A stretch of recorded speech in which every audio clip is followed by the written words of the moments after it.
അരുണിലേക്ക് വരാം. അതിനു മുമ്പ് കെ രമ നമുക്കൊപ്പം ചേരുന്നു, MLA RMP നേതാവ്. ശ്രീമതി കെ രമ, ഈ സോളാറിന്റെ സമരം ഒത്തുതീർപ്പുമായി ബന്ധപ്പെട്ട് ചില ഒത്തുതീർപ്പുകൾ നടന്നു.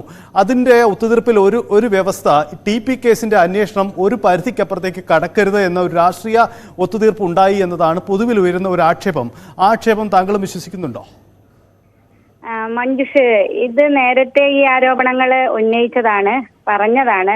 നമ്മൾ ആ സോളാർ വിഷയം സമരം ചർച്ച ഒത്തുതീർപ്പായ സമയത്ത് തന്നെ ചില ഡീലുകൾ അതിനകത്ത് നടന്നിട്ടുണ്ട് എന്നുള്ളത് പൊതുവെ ഒരു സംസാരവും നമ്മളൊക്കെ ഇത് എന്തിന്റെ ഭാഗമായിട്ടാണ് എന്ന് സംശയം ഉന്നയിച്ചതാണ്. എനിക്കിപ്പോൾ അതിനെ സംബന്ധിച്ച് ആധികാരികമായി പറയാൻ ഒന്നും പറ്റില്ല. കാരണം അത് ആ ഡീലിൽ ഏർപ്പെട്ട ആളുകളാണ്, അത് ഒത്തുതീർപ്പാക്കിയ ആളുകൾ തന്നെ പറയണം എന്തെങ്കിലും അതിനകത്തുണ്ടായിരുന്നു എന്നുള്ളതിനെ സംബന്ധിച്ച്.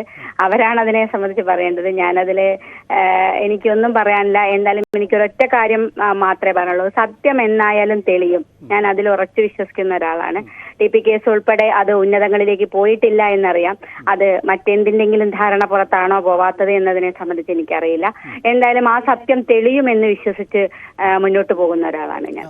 ഒരു കാര്യം കൂടി, ഇതിലെ അന്നായി ഒത്തുതീർപ്പ് നടത്തിയിട്ടുണ്ടെങ്കിൽ അതിൽ ഇടപെട്ടവർ വ്യക്തമാക്കണമെന്ന് പറയുമ്പോൾ ഒരു വശത്ത് CPM-ന്റെ നേതൃത്വവും മറൊരു വശത്ത് അന്നത്തെ ആഭ്യന്തരമന്ത്രി തിരുവഞ്ചൂർ രാധാകൃഷ്ണനും ഉമ്മൻചാണ്ടിയും അടക്കമുള്ളവരാണ്.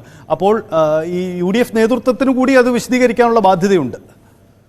അല്ല, അതാ ഞാൻ പറഞ്ഞ ആരാണ് അതിനകത്ത് ഡീലിൽ ഒപ്പുവെച്ച ആളുകൾ. ഇപ്പൊ ജോൺ ബ്രിട്ടാസ് മുഖാന്തരമാണ് ഇതിനകത്ത് ഒത്തുതീർപ്പ് ചർച്ച നടത്തിയത് എന്നാണ് ഇന്നലെ ജോർജ് മുണ്ടക്കയം വ്യക്തമാക്കിയിരിക്കുന്നത്. അപ്പൊ ഒരു മാധ്യമ പ്രവർത്തകൻ എങ്ങനെയാണ് ഇത്തരത്തിലൊരു വേണ്ടി കഴിയുന്നത്?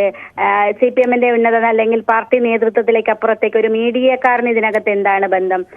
എന്തിന്റെ അടിസ്ഥാനത്തിലാണ് അത്തരത്തിലൊരു ചർച്ചയ്ക്ക് പോയത്? മുഖ്യമന്ത്രി രാജിവെക്കാതെ സമരം പിൻവലിക്കില്ല എന്ന് പറഞ്ഞിട്ട് ഇവിടുന്നൊക്കെ യാത്ര അയച്ചിട്ടാണ് ആളുകൾ പോയത്. പലരുടെയും സമരത്തിന് പോകുമ്പോൾ യാത്രയപ്പായിരുന്നു. തിരിച്ചു വരുമോ എന്ന് ഞങ്ങൾ അറിയില്ല എന്ന് വരെ പറഞ്ഞു പോയ സമരക്കാരാണ്. പക്ഷെ പൊടുന്നനെ പിറ്റേ ദിവസം രാവിലെ നമ്മൾ കേൾക്കുന്നത് സമരം ഒത്തുതീർന്നു എന്നതാണ്. ആ സമരത്തിന് പോയ ആളുകൾക്ക് പോലും വലിയ പ്രതിഷേധമുണ്ടായിരുന്നു. ഒരു മുന്നറിയിപ്പുമില്ലാതെ ഒരു സമരം തീരുകയാണ്. സാധാരണ ഒരു സമരം ഇങ്ങനെയൊക്കെ നടക്കുമ്പോൾ രണ്ടു കൂട്ടരും ഇരുന്ന് ചർച്ച ചെയ്ത്, സമരക്കാരും ഭരണക്കാരും ഇരുന്ന് ചർച്ച ചെയ്തിട്ടൊക്കെയാണ് സമരം തീരുക. പക്ഷെ ഇത് അങ്ങനെയൊന്നും അല്ല തീർന്നത്. പൊടുന്നനെ പ്രഖ്യാപിക്കുകയാണ്. അപ്പൊ ആ പ്രഖ്യാപിച്ചതിന്റെ ചില വെളിപ്പെടുത്തലുകളാണ് ഇപ്പൊ കണ്ടുകൊണ്ടിരിക്കുന്നത്. അവിടെയാണ് ഒരു മാധ്യമ പ്രവർത്തകനൊക്കെ പങ്കുണ്ട്, അദ്ദേഹമാണ് ഇതിന് മുൻകൈ എടുത്തത് എന്നൊക്കെ പറയുമ്പോൾ എന്തായിരുന്നു അതിന്റെ പിന്നിലുള്ള ചേതോവികാരം, എന്തായിരുന്നു ഈ മാധ്യമ പ്രവർത്തനം ഇതിനുള്ള താല്പര്യം എന്നതിനെ സംബന്ധിച്ചൊക്കെ വ്യക്തമാക്കേണ്ടതുണ്ട്. അല്ലെങ്കിൽ എന്തിനാണ് ഇപ്പൊ ഈ തരത്തിൽ, കാരണം എന്തിനായിരുന്നു ആ പ്രഹസന സമരം നടത്തിയത്? ഒരു ദിവസം മാത്രം ഇത്തരത്തിലൊരു സമരം നടത്തേണ്ടതിന്റെ ആവശ്യം എന്തായിരുന്നു? ഇത് ആരുടെ താല്പര്യമാണ്? ഇത്തരം ഒരുപാട് കാര്യങ്ങൾ വ്യക്തമാക്കപ്പെടേണ്ടതുണ്ട് മഞ്ജുഷ. അതൊക്കെ പുറത്തു വരേണ്ടതുണ്ട്. ഞാനിതാ പറയുന്നത്, ഓരോ സംഭവങ്ങൾ ഓരോ സമയത്ത് പുറത്തു വരികയാണ്. അപ്പൊ ഒരു സത്യവും ഒരുപാട് കാലം മൂടി വെക്കാൻ സാധിക്കുകയില്ല. അതുകൊണ്ട് തന്നെ ഇതിന്റെ സത്യവും പുറത്തു വരും എന്ന് വിശ്വസിക്കുന്ന ഒരാളാണ് ഞാൻ. ഒരു കാര്യം കൂടി, നേരത്തെ സൂചിപ്പിച്ചതുപോലെ CPM ഇതുവരെ കാണാത്ത ഒരു സമര ശൈലിയും സ്വീകരിച്ചുകൊണ്ട് തലസ്ഥാനത്തേക്ക് വലിയ കേഡറുകൾ വന്നിറങ്ങുകയായിരുന്നു. അങ്ങനെ ഒരു അസാധ്യ സമര പ്രഖ്യാപനമായിരുന്നു. പക്ഷേ വെറും 2 ദിവസം കൊണ്ട് അവസാനിച്ച ആ സമരം. അങ്ങനെയെങ്കിൽ CPM-ഓ അല്ലെങ്കിൽ മറുചേരിയിൽ നിൽക്കുന്ന രാഷ്ട്രീയമോ ഇതൊരു തിരക്കഥ, മുൻകൂട്ടി തയ്യാറാക്കിയ ഒരു തിരക്കഥയായിരുന്നോ ഈ സാഹചര്യങ്ങൾ? അങ്ങനെ വിശ്വസിക്കുന്നുണ്ടോ? അല്ല, നമുക്ക് അങ്ങനെയും സംശയിക്കാം മഞ്ജുഷ്. കാരണം അല്ലെങ്കിൽ എന്തിനാണ് അത്തരത്തിലൊരു സമരം മുൻകൂട്ടി ഇങ്ങനെ ഒരു പ്ലാൻ ചെയ്ത് പോകേണ്ട ആവശ്യം? അണികളെ മുഴുവൻ തെറ്റിദ്ധരിപ്പിച്ചുകൊണ്ട് ഞങ്ങളിതാ മുഖ്യമന്ത്രി രാജിവെക്കുന്നത് വരെ സമരം ചെയ്യും എന്ന് പറഞ്ഞ് പോയിട്ട് പിറ്റേ ദിവസം അത് സമരം തീർന്നു എന്ന് പ്രഖ്യാപനം, ഇത് നേരത്തെ ആലോചിക്കാമല്ലോ. ഈ അണികളെ മുഴുവൻ ഇതുപോലെ തെറ്റിദ്ധരിപ്പിച്ച് കൊണ്ടുപോകേണ്ടതിന്റെ ആവശ്യമില്ലല്ലോ. ഞാനെന്താ പറഞ്ഞു, ഏത് സമരവും 1-2 ദിവസം കഴിഞ്ഞതിന് ശേഷം ഒരു ഒത്തുതീർപ്പ് ചർച്ചയുണ്ടാക്കി ആ ഒത്തുതീർപ്പ് ഫോർമുലയാണ് പൊതുവെ മുന്നോട്ട് വെക്കുക. അങ്ങനെയാണ് സമരങ്ങൾ തീരുന്നത് നമ്മൾ ഇതുവരെ കണ്ട പതിവ്. പക്ഷെ ഇത് അങ്ങനെയൊന്നുമല്ലായിരുന്നു. ഏകപക്ഷീയമായി നേതാക്കന്മാർ വന്ന്, അത് ചില ആളുകൾ, ബാക്കി എല്ലാവരും അത്ഭുതപ്പെട്ടു എന്നാണ് നമ്മൾ അന്ന് തന്നെ കണ്ടത്. ആശ്ചര്യത്തോടു കൂടി നോക്കിയ നേതാക്കന്മാരുണ്ടായിരുന്നു. സംസാരിച്ചു കൊണ്ടിരിക്കെ പൊടുന്നനെ ഈ വിവരം വന്നപ്പോൾ ഞെട്ടിത്തെറിച്ച നേതാക്കന്മാരുണ്ടായിരുന്നു എന്നുള്ളതൊക്കെ നമ്മളന്ന് വാർത്തകൾ കണ്ടതാണ്, ന്യൂസുകൾ കേട്ടതാണ്. അപ്പോൾ അതൊക്കെ എന്തിനായിരുന്നു എന്നുള്ളത് അവർ വെളിപ്പെടുത്തേണ്ടത്. എന്തിനാണ് ഈ പാർട്ടിക്കാരെയൊക്കെ ഇങ്ങനെ തെറ്റിദ്ധരിപ്പിച്ച് വിഡ്ഢികളാക്കി കൊണ്ടുപോയ ഒരു സമരം നടത്തിയത്? എന്തിന്റെ ആവശ്യത്തിനായിരുന്നു? അത് മുൻകൂട്ടി ഏതെങ്കിലും തരം ഇങ്ങനെ സമരം വന്നോ, ആ സമയത്ത് നമുക്ക് ഇത്തരത്തിൽ ചെയ്യാം എന്നുള്ളൊരു ആലോചനയൊക്കെ നടന്നിരുന്നോ എന്നും നമുക്കറിയില്ല. ഞാൻ എന്തായാലും ഇതിനെ സംബന്ധിച്ച് ആധികാരികമായിട്ട് പറയാൻ എനിക്കറിയില്ല. ഏതെങ്കിലും ഡീൽ നടന്നോ എന്നതിനെ സംബന്ധിച്ചും എനിക്കറിയില്ല. നമുക്കറിയാത്ത കാര്യം വ്യക്തമായി പറയാൻ സാധിക്കില്ലല്ലോ. പക്ഷേ എനിക്കൊരൊറ്റ കാര്യം ഉറപ്പുണ്ട്, ടി.പി. ചന്ദ്രശേഖരന്റെ കൊലപാതക കേസ് പി മോഹൻ അപ്പുറത്തേക്ക് ആ കേസ് പോയില്ല, ഗൂഢാലോചന കേസ് പോയില്ല എന്നുള്ളത് ഞങ്ങൾ അന്നും ഉന്നയിച്ചതാണ്, ഇന്നും ഉന്നയിച്ചതാണ്. അതുകൊണ്ടാണ് ഞങ്ങൾ അതിന്റെ നിയമ പോരാട്ടവുമായിട്ട് മുന്നോട്ട് പോകുന്നത്.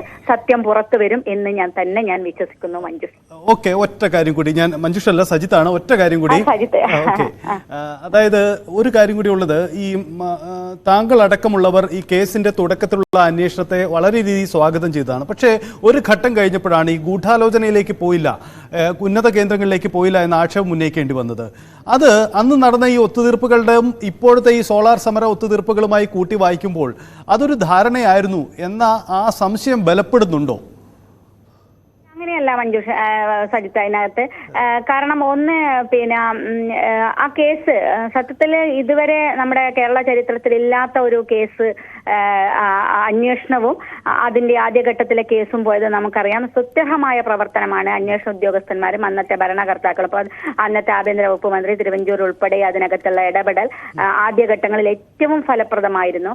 അതുകൊണ്ട് തന്നെയാണ് ഗൂഢാലോചനക്കാരിൽ ചിലരിലേക്കെങ്കിലും ആ കേസ് എത്തിക്കാനും താഴെത്തട്ടിൽ ഡയറക്റ്റ് പങ്കെടുത്ത ആളുകളെ നിയമത്തിന് മുന്നിൽ കൊണ്ടുവരാനും ചെയ്യുന്നത് നമുക്ക് ഇതുവരെ കേട്ടുകേൾവിയില്ലാത്തതാണ്. ആ കാര്യത്തിൽ ഞങ്ങൾ അഭിമാനത്തോടു കൂടിയാണ് അത് കാണുന്നത്. അത്രയും എത്തിച്ചു എന്നുള്ള വലിയ സന്തോഷവും ഞങ്ങളുണ്ട്. അത് പറയുന്നതോടൊപ്പം അതിന്റെ മുകളിലേക്ക് ആ കേസ് പോയിട്ടില്ല എന്നുള്ളതും ഒരു യാഥാർത്ഥ്യമാണ്. അതെല്ലാവർക്കും അറിയുന്നതാണ്. അപ്പൊ ആ കേസ് എങ്ങനെ പോവാതിരുന്ന അന്ന് 3 മാസം കൊണ്ട് കോടതിയിൽ കുറ്റപത്രം സമർപ്പിക്കേണ്ടിയിരുന്നു. ആ സമർപ്പിച്ചിട്ടില്ലെങ്കിൽ ഈ പ്രതികൾ മുഴുവൻ ജാമ്യത്തിൽ പോകുന്ന സാഹചര്യം ഉണ്ടായിരുന്നു. അതുകൊണ്ടൊക്കെ ചില പ്രയാസങ്ങൾ അന്നുണ്ടായിരുന്നു എന്നുള്ളതും യാഥാർത്ഥ്യമാണ്.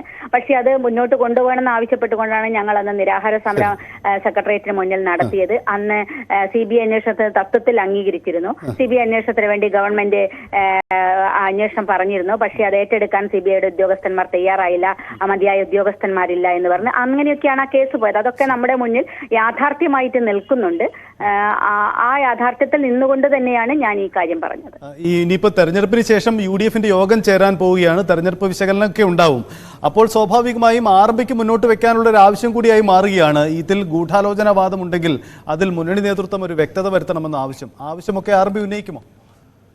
അല്ല, RMP കാര്യത്തിൽ നിയമപരമായിട്ട് മുന്നോട്ട് പോവുകയാണ്. RMP കേസ് ഇപ്പൊ ഹൈക്കോടതിയിൽ അതിന്റെ ഭാഗമായിട്ട് ഞങ്ങൾ പോകുന്നു. 2 പേരെ കൂടി ഗൂഢാലോചനയിൽ ഉൾപ്പെടുത്തി ശിക്ഷിക്കാൻ വേണ്ടി സാധിച്ചു. ഇനി അതിന്റെ മുകളിലേക്കുള്ള ആളുകൾക്ക് ഇപ്പൊ സുപ്രീം കോടതിയിലേക്ക് ഞങ്ങൾ കേസ് ഫയൽ ചെയ്യാണ്. ഞങ്ങൾ നിയമ പോരാട്ടവുമായിട്ട് മുന്നോട്ട് പോകും. എന്തായാലും വളരെ നന്ദി പ്രതികരിച്ചതിന്. KK രമ MLA, RMPയുടെ പ്രധാനപ്പെട്ട നേതാവ്.